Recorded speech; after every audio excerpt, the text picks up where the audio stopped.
अब की अगर लौटा तो बृहत्तर लौटूंगा। अब की अगर लौटा तो बृहत्तर लौटूंगा। चेहरे पर लगाए नोकदार मूछें नहीं, कमर में बांधे लोहे की पूंछें नहीं। जगह दूंगा साथ चल रहे लोगों को, तरेर कर न देखूंगा उन्हें भूखी शेर आंखों से।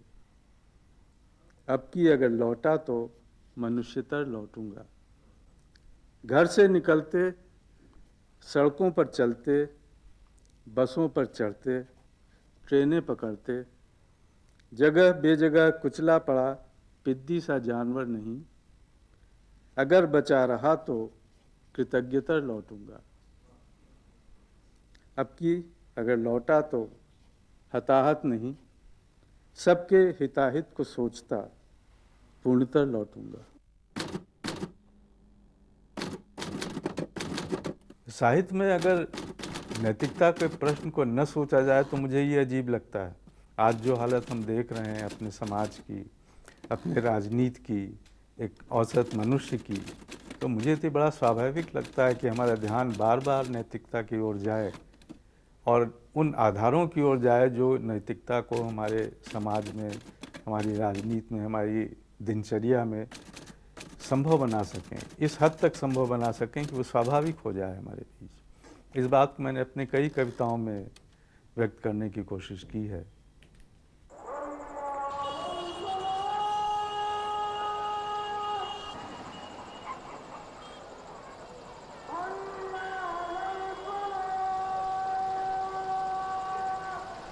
मेरा जन्म यहीं फैज़ाबाद में 1927 में हुआ था। मेरे पिताजी का कामकाज भी यहीं था ज़्यादातर सब। प्रारंभिक शिक्षा मेरी यहीं हुई और इस जगह की, इस घाट की बड़ी घनिष्ठ याददाश्तें हैं मेरे दिमाग में। और सुबह के वक्त अक्सर घर के लोगों के साथ यहाँ आता था। छोटा था मैं तो यहीं तैरना सीखा, नहाने का एक यहाँ के बड़ी प्रसिद्ध सुबहें कही जाती हैं। ये गुप्तार घाट जिसके लिए कि प्रसिद्ध है कि भगवान राम ने यहीं अपना शरीर त्याग किया था, ऐसा कहा जाता है। इसीलिए इसका नाम गुप्तार घाट पड़ा। तो यहाँ हम लोग अक्सर आया करते थे।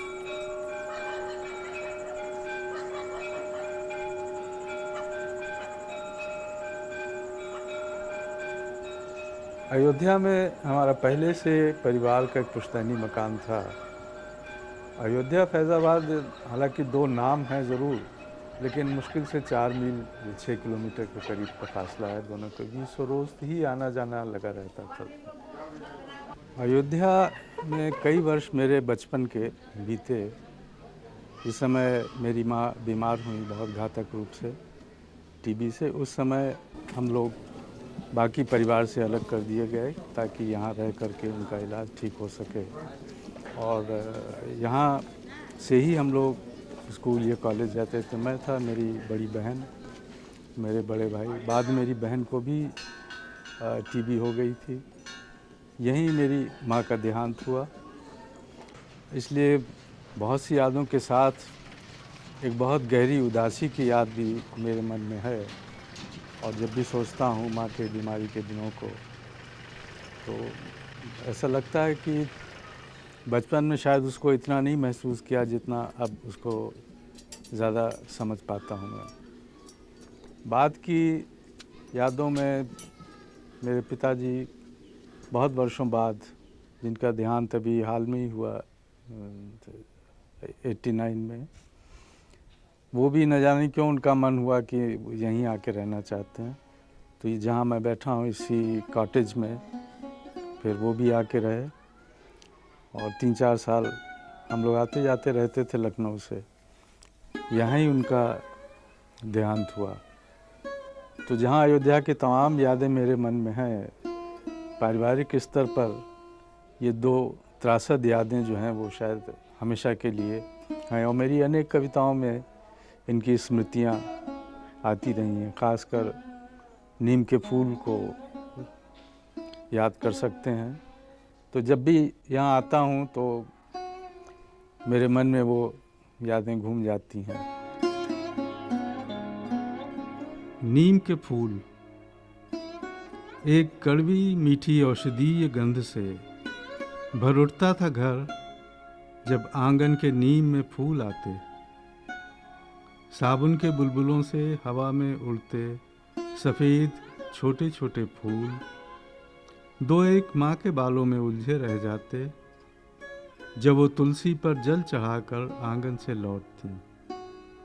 अजीब बात है, मैंने उन फूलों को जब भी सोचा बहुवचन में सोचा। उन्हें कुम्हलाते कभी नहीं देखा, उस तरह रंगारंग खिलते भी नहीं देखा जैसे गुलमोहर या कचनार।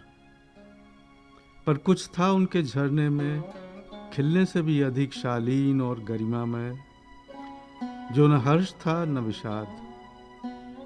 जब भी याद आता वह विशाल दीर्घायु वृक्ष, याद आते उपनिषद, याद आती एक स्वच्छ सरल जीवन शैली। उसकी सदा शांत छाया में वह एक विचित्र सी उदार गुणवत्ता जो गर्मी में शीतलता देती और जाड़ों में गर्माहट। याद आती एक तीखी पर मित्र सी सौंधी खुशबू, जैसे बाबा का स्वभाव। याद आती पेड़ के नीचे सबके लिए हमेशा पड़ी रहने वाली बाध की दो चार खाटें, निभौलियों से खेलता एक बचपन। याद आता नीम के नीचे रखे पिता के पार्थिव शरीर पर सकुचाते फूलों का वह वीतराग झरना, जैसे माँ के बालों से झर रहे हों। नन्हे नन्हे फूल जो आंसू नहीं सांत्वना लगते थे। लखनऊ में सन 40 के लगभग फैज़ाबाद से आ गया था और पहला मेरा अनुभव स्कूल और कॉलेज का है। क्रिश्चियन कॉलेज में विज्ञान का विद्यार्थी था उस समय। यूनिवर्सिटी में मैंने फिर साइंस से आर्ट्स में ज्वाइन किया। आर्ट्स में इंग्लिश लिटरेचर, हिस्ट्री और हिंदी मेरा विषय था। रघुवीर साहब मेरे साथियों में से थे एमए इंग्लिश लिटरेचर में। शायद उस वक्त अंग्रेज़ी साहित्य में जब मैं एमए कर रहा था, पहली बार मैंने अंग्रेज़ी में कुछ कविताएं लिखी थी। उसी समय कुछ अनुवाद भी मैंने किए थे मौलाना की कविताओं के हिंदी में, लेकिन जल्दी ही मुझे लगा कि अंग्रेज़ी में शायद मैं नहीं लिख सकूंगा और हिंदी में ज़्यादा मेरी कविताएं सहज होंगी।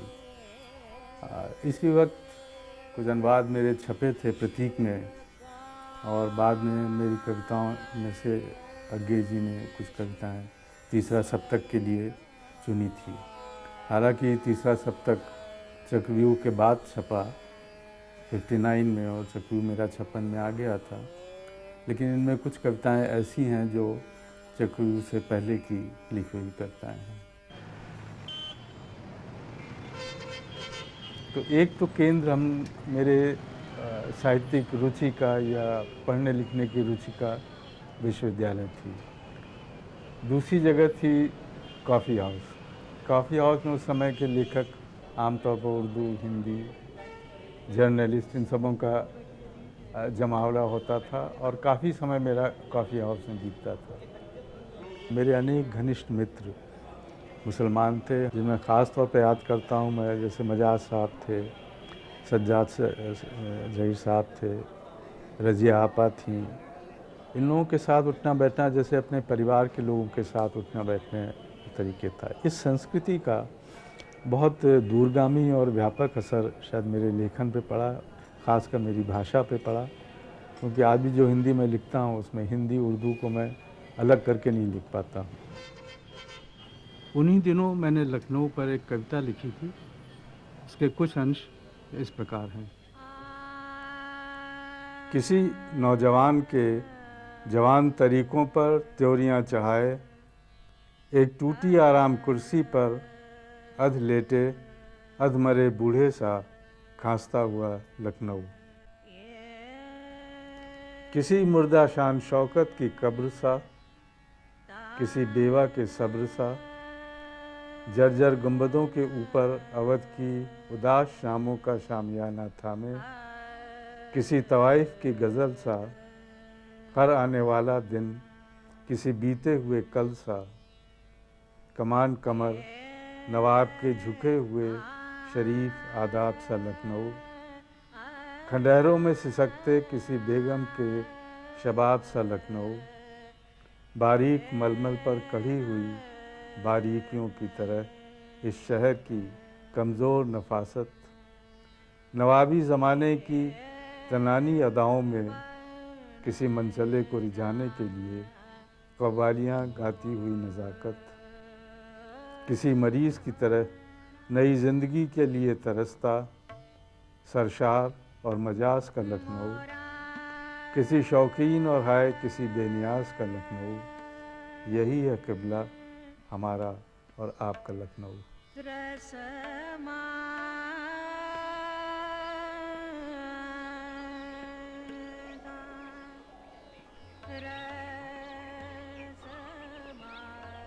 घर में मेरे अधिकतर व्यावसायिक वातावरण था, पढ़ने लिखने का साहित्यिक वातावरण नहीं था, तो मुझको उससे कभी कभी उलझन भी होती थी, क्योंकि मेरा मन बिल्कुल व्यवसाय में नहीं लगता था।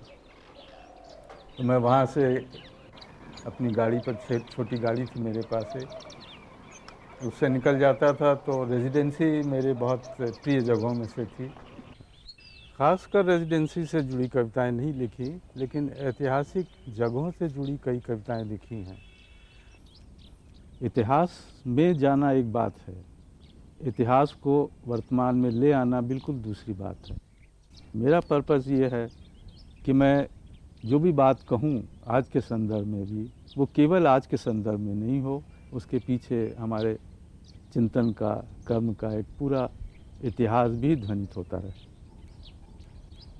मसलन मैं आपको अभी एक छोटी सी कविता सुनाता हूँ, दिल्ली की तरफ।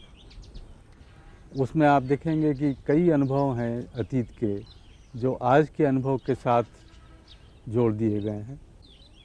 दिल्ली की तरफ, जिधर घुड़सवारों का रुख हो, उसी ओर घिसट कर जाते हुए मैंने उसे कई बार पहले भी देखा है। दोनों हाथ बंधे मजबूरी में, फिर एक बार कौन था वह, कह नहीं सकता, क्योंकि केवल दो बंधे हुए हाथ ही दिल्ली पहुँचे थे।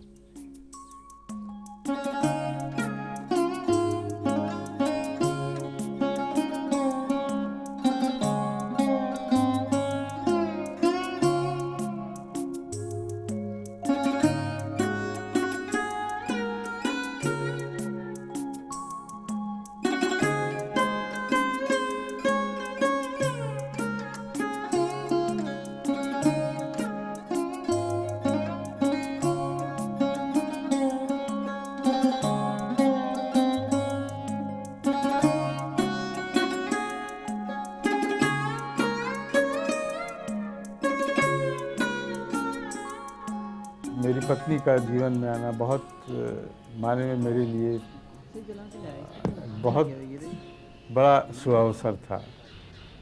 एक रहस्य की बात कहूँ, भारती जी की जो बैकग्राउंड है, पृष्ठभूमि है, वो ठेठ मार्क्सवादी पृष्ठभूमि है। ये कलकत्ता प्रेसिडेंसी कॉलेज की पढ़ी हुई हैं और वहाँ का उस समय का वातावरण तो बहुत ज़्यादा वामपंथी वातावरण था ही। तो एक चीज़ जिसने थोड़ा मेरे लेखन को संतुलित किया, शायद वो इनका वामपंथी आग्रह था, जिसको लेकर कभी कभी हमारे इनके बीच झड़पें भी हुई, वाद विवाद भी हुए, बोलचाल तक बंद हो गई कई दिन तक। लगभग 40-45 वर्ष से इस मकान में मैं रहा हूँ, अब भी रह रहा हूँ, हालांकि इधर ज़्यादा दिल्ली रहा। और शायद एक कारण जो मैंने पसंद किया इस मकान को बनाना, कि मेरी एक अपनी आज़ाद जगह हो जहाँ मैं खुले तौर पर लोगों को बुला सकूं, और ये मेरी इच्छा पूरी हुई। आचार्य नरेंद्र देव, आचार्य कृपलानी, लोहिया साहब, इन लोगों का हमारे घर पे आना जाना था, रोज़ का इनसे मिलना जुलना होता था। और हमेशा इनके विचारों ने, इनकी विद्वत्ता ने मुझे बहुत प्रभावित किया। राजनीति में मुझे बहुत उस समय दिलचस्पी नहीं थी।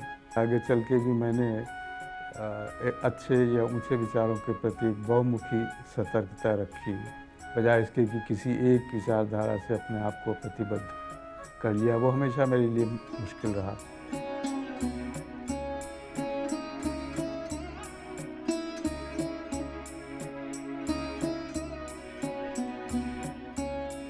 जो बड़ी याद और बहुत प्यारी याद मेरे मन में है वो सत्यजीत राय की है।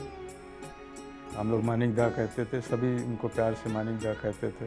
जब शतरंज के खिलाड़ी बना रहे थे तो वो लखनऊ आए। उस समय मुझे उनको निकट से जानने का मौका मिला। अक्सर वो मेरे घर पे आ जाते थे, वहाँ विस्तार से बातें होती रहती थी। मैं बॉम्बे में था उस समय, आखिरी दिनों में उनके जो पत्र आए हैं और मैं बहुत ही एक अजीब तरह की कातरता मुझे दिखाई दी, लेकिन फिर भी उनकी वो जिजीविषा कभी हारी नहीं। अंत तक वो अपने डॉक्टर से यही कहते रहे कि मुझे इतनी शक्ति कम से कम रहे कि एक फिल्म साल में बना सकूं। मुझे उनकी जिजीविषा ये बहुत ही प्रभावित करती थी।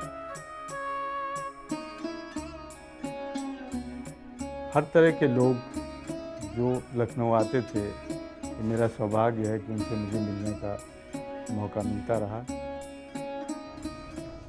जख्म, इन गलियों से बेदाग गुजर जाता तो अच्छा था, और अगर दाग ही लगना था तो फिर कपड़ों पर मासूम रक्त के छींटे नहीं, आत्मा पर किसी बहुत बड़े प्यार का जख्म होता जो कभी न भरता। क्या बात। मैंने हमेशा पूरे जीवन के प्रति सतर्क रहने की कोशिश की है। इसीलिए शुरू के जो मैंने चक्रव्यूह है या परिवेश हम तुम है, ये बिल्कुल दूसरे तरह की कृतियां हैं, जिसमें एक रोमांटिक उत्साह है, जीवन के प्रति एक रागात्मक संबंध है। जब मैं मृत्यु के अनुभव से गुजरा तो आत्मजयी कृति है, जो कि मेरे बिल्कुल एक पर्सनल अनुभवों का निराकरण या एक अभिव्यक्ति है। आत्मजयी के बाद मैंने फिर उस तरह की दूसरी कृति नहीं लिखी। दूसरा दौर आया जब राजनीति जैसे इमरजेंसी के दौरान मेरी प्रतिक्रिया बिल्कुल दूसरे तरह की हुई। राजनीति को लेकर अनेक कविताएं अपने सामने में आई मेरी। उसके बाद मुझे लगा कि सामाजिक दौर, जो जिस तरह का भ्रष्टाचार और दूसरी चीज़ें हमारे जीवन को विगलित कर रही थी, उनके बारे में मेरा मन बार बार उस तरफ जाता था। तो कोई दूसरा नहीं में मैंने अनेक ऐसी समस्याएं ली जिनका गहरा संबंध हमारे नैतिक व्यक्तित्व से है। ये नैतिक क्षरण क्यों हो रहा है, क्यों हम इतनी आसानी से अपने को भ्रष्ट होने दे जा रहे हैं, इससे संबंधित तमाम कविताएं कोई दूसरा में नहीं आई। तो इस तरह से आप देखेंगे कि मैं एक ही वक्त में एक तरह की चीज़ नहीं लिखता रहा हूँ। हर संग्रह में आपको मिलेगा कि कई तरह के अनुभवों को मैंने लेने की कोशिश की, और जब जो चीज़ प्रमुख रही, जैसे अभी हाल में अहमदाबाद में जो घटनाएं हुई, गुजरात में जो घटनाएं हुई, उससे संबंधित कई कविताएं मेरे नए संग्रह इन दिनों में आई हैं, और उसका जो भी गहरा असर पड़ा मेरे ऊपर, मैं उससे अलग नहीं हो पाया। दिल्ली में मेरा आना जाना तो 83-84 से ही शुरू हो गया था, और उस वक्त भी जब आता था तो काफ़ी समय तक यहाँ रहता था। और उस समय मेरे बेटे सेंट स्टीफेंस में पढ़ रहे थे, वो भी एक प्रमुख कारण था। फिर समझिए साहित्य की भी करीब करीब तमाम गतिविधियाँ का केंद्र भी दिल्ली होता चला गया। तो फिर यहाँ एक यही सोचा कि कोई जगह ले लें जहाँ स्थायी रूप से हम लोग। 94 या 93 के बाद से मैं बराबर दिल्ली ही रहता रहा हूँ, बीच बीच में लखनऊ जाता रहा। कितने बजे है? 6 बजे है। चलेंगे, अच्छा नाटक होगा। अच्छा ठीक है, आएंगे हम लोग। धन्यवाद। दिल्ली निश्चित रूप से एक ज़्यादा बड़ी दुनिया में प्रवेश था।